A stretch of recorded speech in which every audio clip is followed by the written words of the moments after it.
I'm 88 years old. I'm in a cardiac ICU in Boston right now. There's a monitor next to me that won't stop beeping, and a line in my arm that keeps me here. So if this sounds a little off, that's why. I wasn't planning to record anything like this, but I don't think I'm getting another chance. I spent most of my life as an atheist, not the kind that argues with people, just the kind that's sure. I was a cardiologist for over 40 years. I knew the heart in a way most people don't.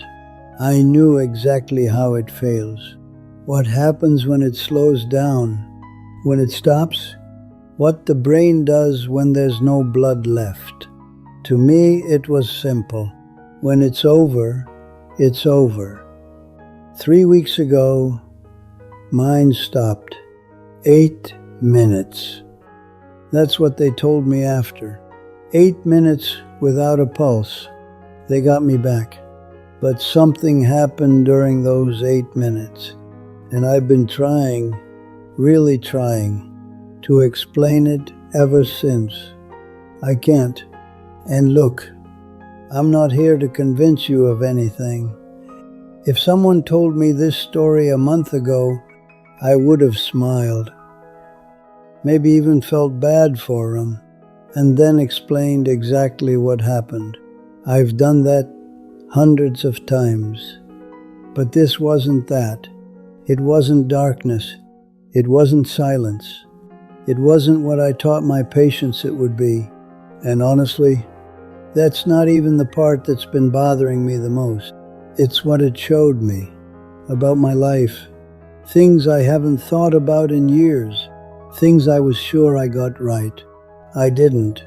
So, I'm just going to tell you what happened.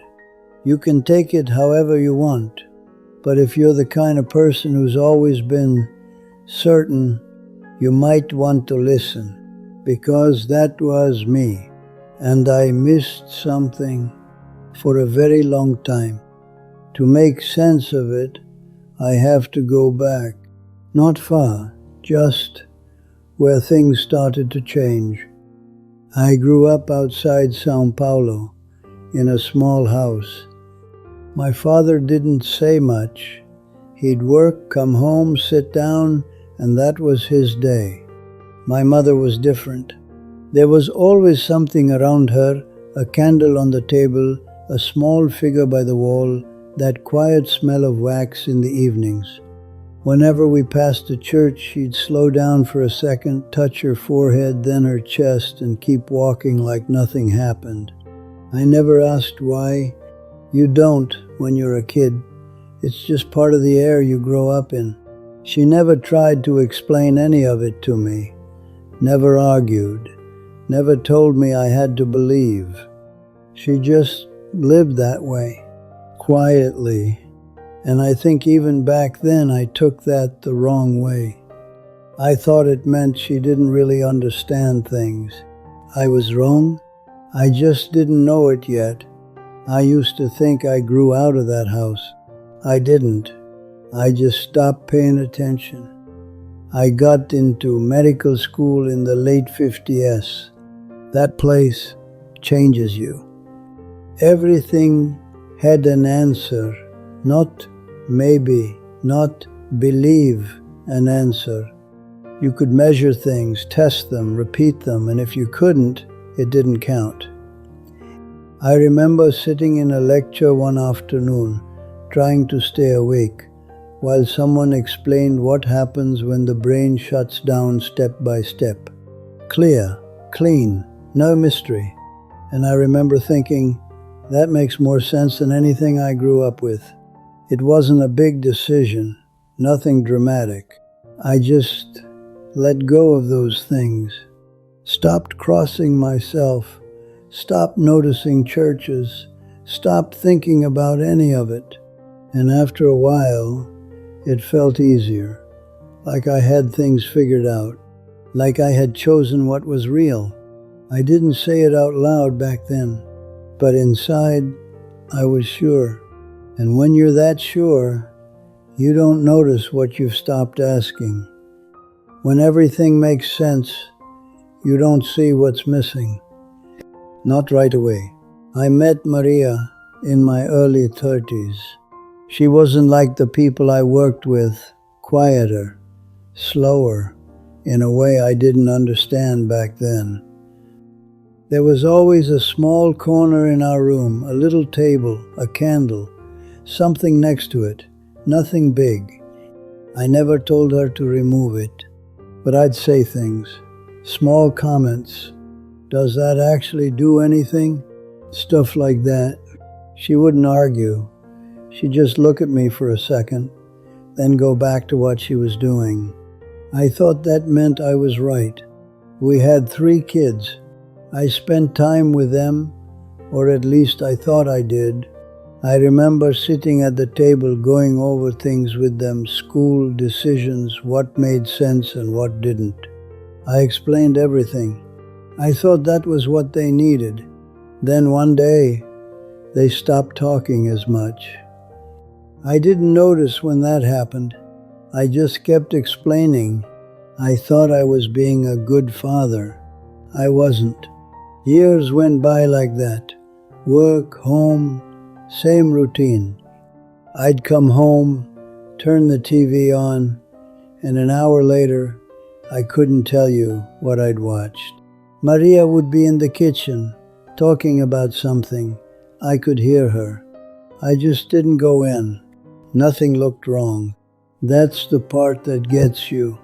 No fights, no big problems, everything fine. And if you've ever had a stretch of life like that where everything seems fine, but something feels off, you know what I mean. I didn't have a name for it, so I ignored it. That was my life. It made sense at the time. Nothing felt wrong, and that's probably why I didn't see it. Then one morning, my heart stopped. They told me later it was 8 minutes. It was a Tuesday morning, nothing unusual about it. I remember sitting up in bed when I felt this pressure right in the center of my chest. It wasn't sharp, just heavy, like something was sitting there. I'd felt things like that before. You get older, you work too much, it happens. So, I did what I always do. I ignored it. A few minutes later, it got worse. Still not exactly pain, just more weight, harder to ignore. I stood up, thought I'd walk it off, maybe get some air. I made it a few steps across the room, and that's it. That's all I remember. The next thing I knew, there were voices around me, people moving, hands on me. They told me it was a full arrest, no pulse, 8 minutes. I've spent my whole life around situations like that. I know what 8 minutes means. They shocked me, did compressions, gave me drugs, all of it. And then I came back. That's the part that ends up in the chart. What doesn't is what happened in between. I used to explain moments like that to families all the time. I can't explain this one. It wasn't what I expected. I always believed it would just go dark, like a switch turning off. That's what I told people for years. This wasn't that. I don't really know how to describe it in a way that makes sense.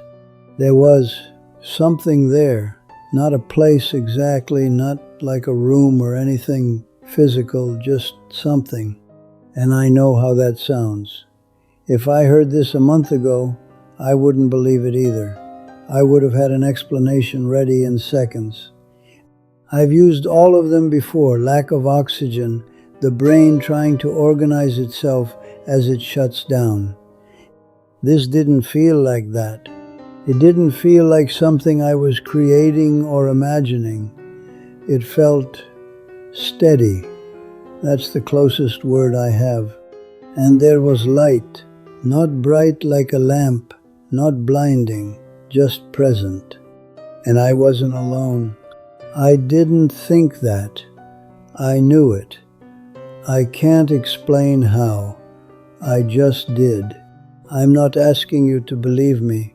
I wouldn't have, not long ago. I'm just telling you what I remember, because what stayed with me wasn't just what I saw.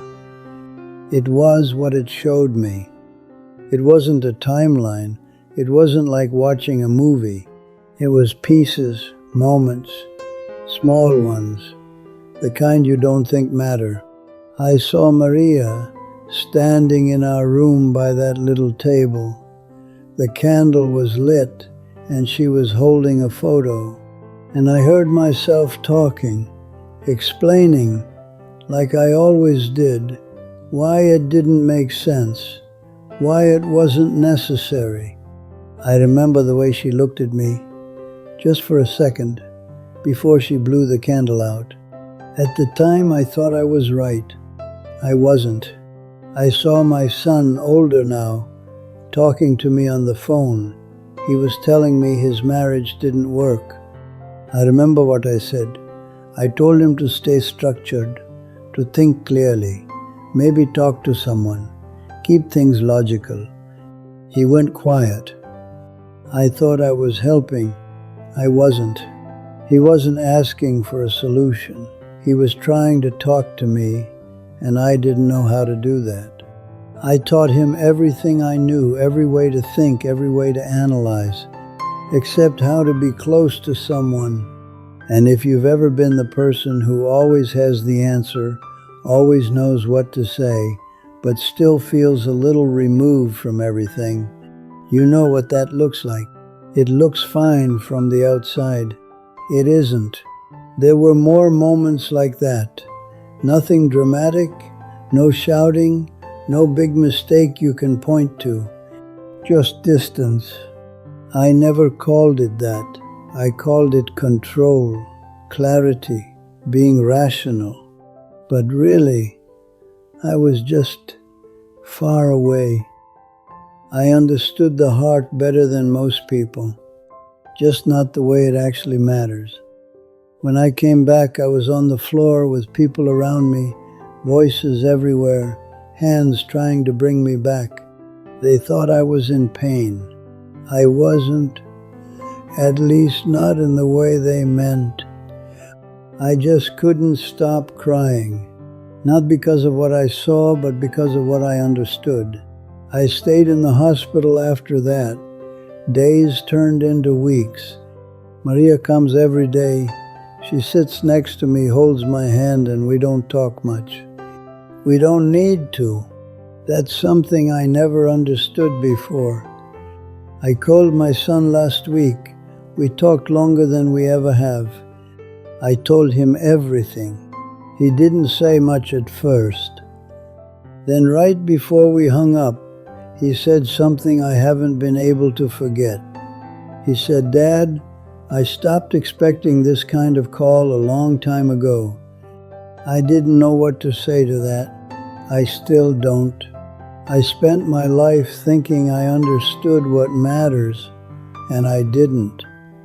And I don't know how much time I have to change any of it. But I do know this. Being right is not the same as being close. And if you're the kind of person who's always certain, always in control, just make sure you're not missing something the way I did, because it doesn't feel like a problem until it is. I don't know how much time I have left. Some days feel normal. Some days don't. I used to think that didn't matter, that understanding things was enough. It isn't. I'm not trying to change your mind. I wouldn't have listened either. But there's something I wish I had done differently. I would have paid attention sooner. Not to the big things, those are easy. To the small ones, the quiet moments, the conversations you think you'll have later, the time someone was right there and you weren't. I thought I had time for that. I didn't. If any of this feels familiar, you probably already know what I mean.